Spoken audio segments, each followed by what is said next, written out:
कुछ मामलों में ये देखने को आता है कि पत्नी नाराज होके अपने मायके चली गई, वहीं पे बैठी है, वापस आ नहीं रही है, लाख बार बार अपन ने कोशिश कर ली, नहीं आ रही है, वो अपने माता पिता के साथ में रह रही है। अब आपको ये आशंका सताने लगती है कि कहीं पे वो 498 यानी दहेज के और घरेलू हिंसा के झूठे मुकदमों में आपको नहीं फंसा दे, ये आपको पूरी आशंका रहती है। क्या होता है कि कुछ मामलों में जब ऐसा करना होता है तो या तो उनकी पैसों की कोई डिमांड रहती है, भाई आप तलाक चाह रहे हैं, वो आ नहीं रही है, बार बार बुला रहे, नहीं आ रही है। अब आपने अपनी तरफ से कह दिया कि ठीक है, यदि नहीं आना तो तलाक दे दो आपसी सहमति से, वो भी उनको मंजूर नहीं है। इसका मतलब वो आपके पैसे की तरफ देख रहे हैं, उनको पैसा चाहिए कि सब शादी में हमारे खर्चा लगा, ये लगा, वो लगा। अब वैसे में उनकी तरफ से कोई ना कोई डिमांड आती है, चाहे वो डायरेक्ट हो चाहे इनडायरेक्ट हो, कि हमें इतना इतना पैसा दे दो।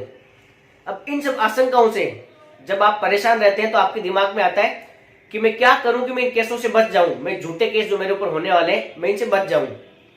तो इसमें मुझे कुछ दोस्तों ने पूछा है और आजकल ऐसी काफी क्वेरीज आने लगी है कि क्या हम हेबियस कॉर्पस रिट लगा दें, सीधा हाई कोर्ट में हेबियस कॉर्पस लगा दें, तो उसकी वजह से हमारे ऊपर ऐसे कोई भी केस हो नहीं पाएंगे।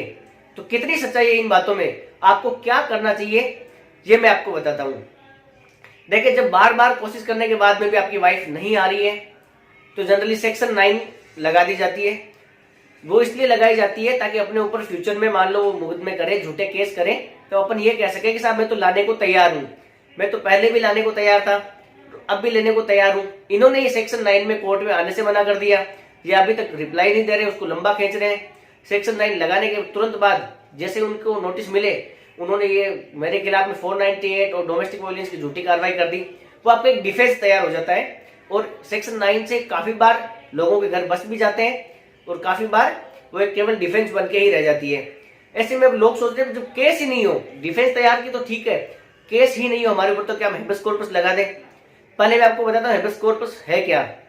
ये हाई कोर्ट के सामने लगने वाली क्रिमिनल रिट है, इसको आप बहुत हल्के में से मत ले कि जब मर्जी लगा दी। पुलिस थाने की कार्रवाई अलग चीज है और हाई कोर्ट की प्रोसीडिंग बहुत अलग चीज है।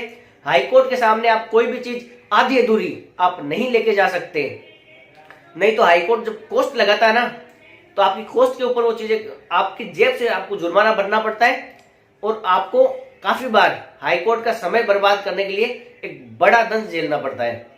तो मैं आपको बता दूं, हेबियस कॉर्पस ये क्रिमिनल रिट है, ये जब लगाई जाती है तब किसी व्यक्ति को जबरदस्ती या गलत तरीके से, गैर कानूनी तरीके से, अनलॉफुल तरीके से डिटेन किया हुआ होता है। जैसे किसी ने लव मैरिज की, घर वालों की मर्जी के खिलाफ लड़का लड़की ने भाग के शादी कर ली। अब स्टार्टिंग के 5-7 दिनों में वो सारे घर वाले रिश्तेदार मिलकर उनको ढूंढते हैं, कहाँ गए कहाँ गए, और जैसे ही उनको पकड़ में आ जाते हैं वो लड़की को जबरदस्ती अपने साथ ले जाते हैं, जबरदस्ती अपने साथ ले जाते हैं, लड़के के साथ मारपीट करते हैं। लड़का तो वहां से भाग भगा के अपनी जान बचाता है बेचारा, उस लड़की को वापस नहीं जाने देते। अब ऐसे में लोग जाते हैं हाई कोर्ट, हेबियस कॉर्पस लगाते हैं, फिर हाई कोर्ट उसको बुलाता है। अब हेबियस कॉर्पस तभी लगानी चाहिए जब कोई अनलॉफुल तरीके से डिटेन किया हुआ हो। अब मान लो अनलॉफुल नहीं है, आपकी तो पत्नी अपने मायके चली गई है और आपसे कुछ तू मम्मा होके गई है, कोई ना कोई परेशानी क्रिएट करके गई है, अब आपको ऐसा लग रहा है कि झूठे मुकदमे लगा देगी, आपने हाई कोर्ट में हेबियस कॉर्पस लगा दी। हाई कोर्ट उसको बुलाएगा, उनके घर वालों को बुलाएगा कि साहब आपने जबरदस्ती अपनी बेटी को आपने डिटेन कर रखा है, आप उसको लेके हाई कोर्ट आए। हाई कोर्ट के सामने लड़की आ गई, नहीं आती है तो सर्च वारंट निकलेगा, अरेस्ट वारंट निकलेगा, पुलिस सर्च करके लेके आएगी, लेकिन हाईकोर्ट के आदेश की पालना की जाएगी।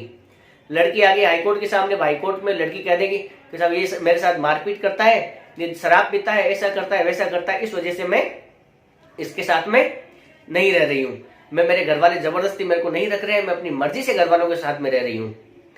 तो इसमें क्या होगा, आपकी हेबियस कॉर्पस वहीं पे ही उड़ जाएगी, वहीं पे ही डिस्पोज कर दी जाएगी हाईकोर्ट द्वारा।